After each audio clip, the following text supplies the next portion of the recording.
Statistics is all about data. And there are different kinds of data that we could deal with. One kind is qualitative data. Qualitative data. We get qualitative data when we categorize or describe the attributes of a population. Categorize or describe the attributes of a population. When we have qualitative data, we usually represent it using words or symbols. So usually represented with words or symbols. Okay? So let's think of an example. For example, the color of your phone, of your cell phone, would be qualitative data. Okay, why? Because how do we describe it? We use words, right? It is a way to categorize or describe the attributes of the phone. Okay, so you would use words to describe it: red, blue, purple, white, black. Okay.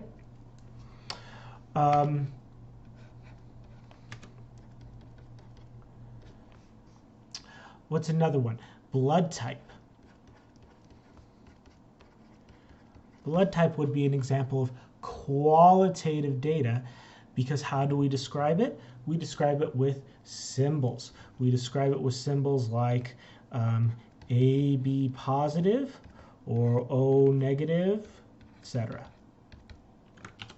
Okay, color of your phone: blue, red, green, etc.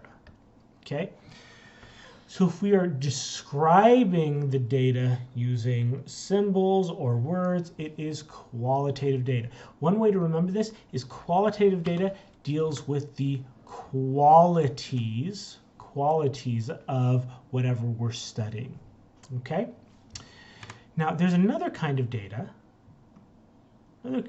called quantitative data. Quantitative data. And you got to be careful because the two words are pretty similar, qualitative and quantitative, whereas qualitative data deals with the qualities of whatever we're looking at. Quantitative data deals with quantities. Okay, so think numbers. So when we describe, when we measure or count something in the population.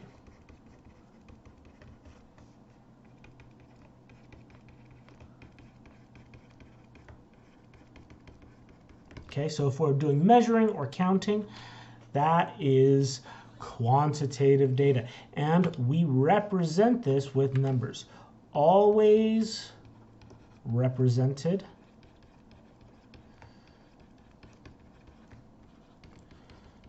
with numbers. So again, this is the quantities. So let's think of an example or two. Okay.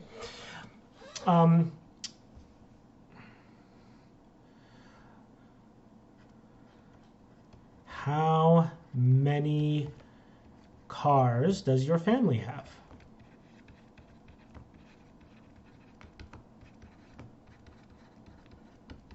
Okay. If we ask this question, the resulting data would be quantitative because we describe it using numbers, right? Maybe you have 2 cars. Maybe you don't have any cars at all. Maybe you have a big family, or you really like cars, and so you have 7 cars in your family, right? It could be all kinds of things. But in every case, we describe the data, we represent the data using numbers, okay? I could do another one, maybe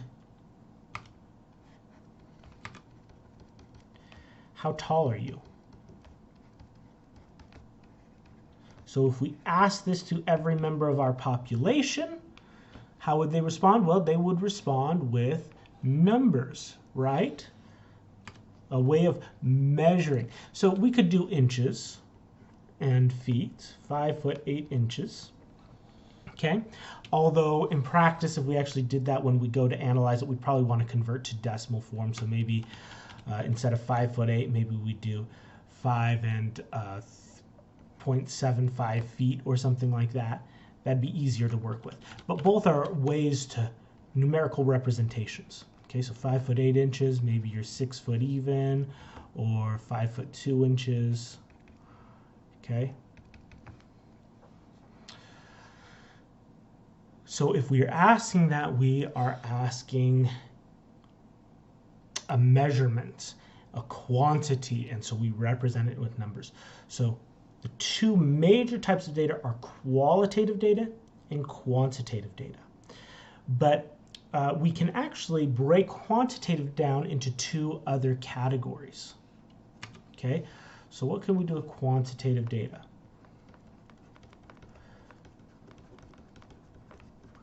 Quantitative data breaks down into 2 categories. The first is quantitative discrete data.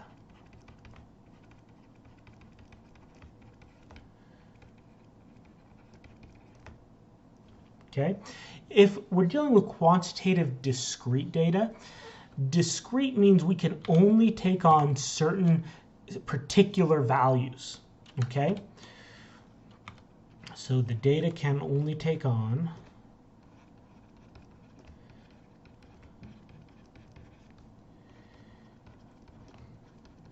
certain values and not the values in between.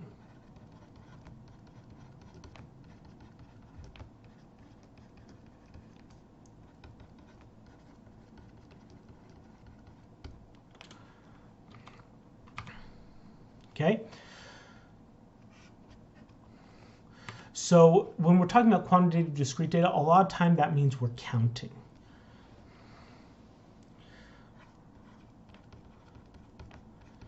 Often this means counting. Okay? So let's look at an example. Okay?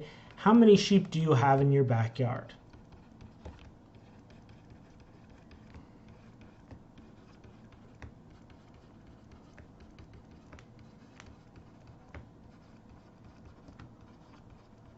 Well, for most of us, that's 0, right? But maybe you live on a farm or something, and maybe you have 1 sheep in your backyard. Or maybe you live on a sheep farm and you have 72 sheep in your backyard, right? Notice these are all discrete numbers. I could have 0 sheep, I could have 1 sheep, I could have 72 sheep. I cannot have 1.732 sheep, right? 1.732 sheep is not possible, right? When we're counting sheep, we could have 1, we could have 2, we could have 3, we could have 4. We cannot have these fractional values. We cannot have the values in between. I cannot have between 0 and 1 sheep in my backyard. Okay? It has to be a whole number of sheep. That's what we mean by discrete. We can only take on certain values, but not the values in between. Okay? What's another example? This one might be a little stranger. Money actually is discrete quantitative data. How much money is in your pocket?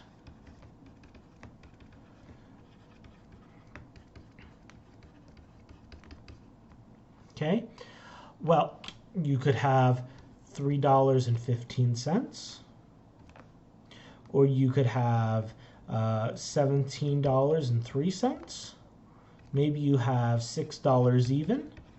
Okay. Now, these do have these decimal values, so we could break these into smaller pieces than we could the sheep, right? I can't have 3.15 sheep, but I can have $3.15 in my pocket, okay? But notice I can't go any further than that.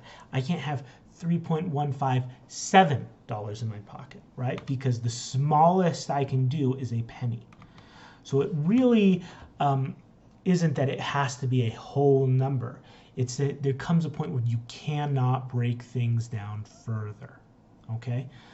And money is like that. There comes a point where the smallest we can go, the smallest amount of money I can have in my pocket goes down to a penny, right? I cannot go fractions of a penny, okay? So that's quantitative discrete data. There's another option here, and that's quantitative continuous data. Quantitative, and let me scroll over here to the right a little bit. Quantitative continuous data. Okay? So we often get quantitative continuous data when we're measuring.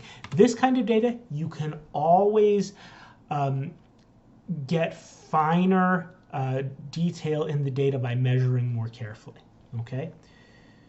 You can always get finer detail in the data by measuring more carefully. Okay, we often get this kind of data when we're measuring something, as implied by the previous statement. Often get this kind of data when we're measuring.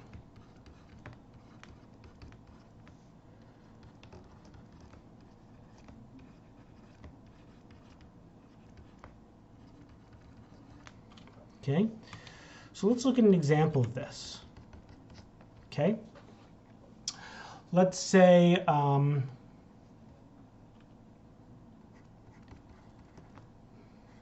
old are you? Now, we often think about this and we often answer it as if it's quantitative discrete data. I am 22 years old. I am 34 years old. I am 71 years old, right? But in fact, if we measure more carefully, then we could go a little bit further. Right? Chances are you're not exactly 22 years old. Even if it's your birthday, you might be 22.000001 years old, right? Or you might be 36.07634 years old.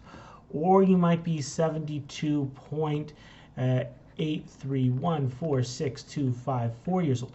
We can always add more here if we measure more carefully. We can always write more digits, and it's possible that we could be in between two numbers. Take any two numbers, and it's possible to be an age in between.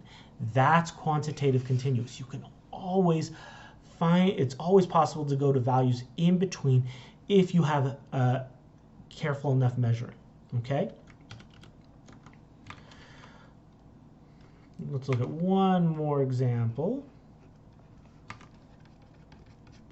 Okay, and let's say, let's go back to how tall are you?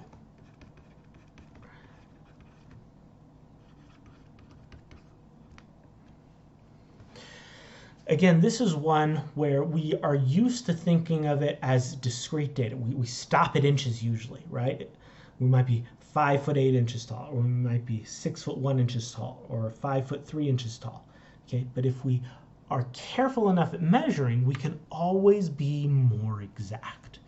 Maybe you're not 5'8", but 5.7510362 inches tall, or feet tall. Okay, or maybe you're 6.2134765 feet tall.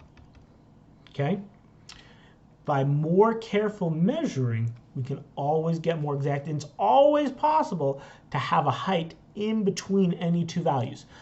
5 foot 8 inches and 5 foot 9 inches. Could I get something in between? Sure, 5 foot 8.5. Could I get something between 5 foot 8 and 5 foot 8.5? Sure, 5 foot 8 inches and a quarter. You could always go find as long as you have careful enough measurements. Okay? That's quantitative continuous.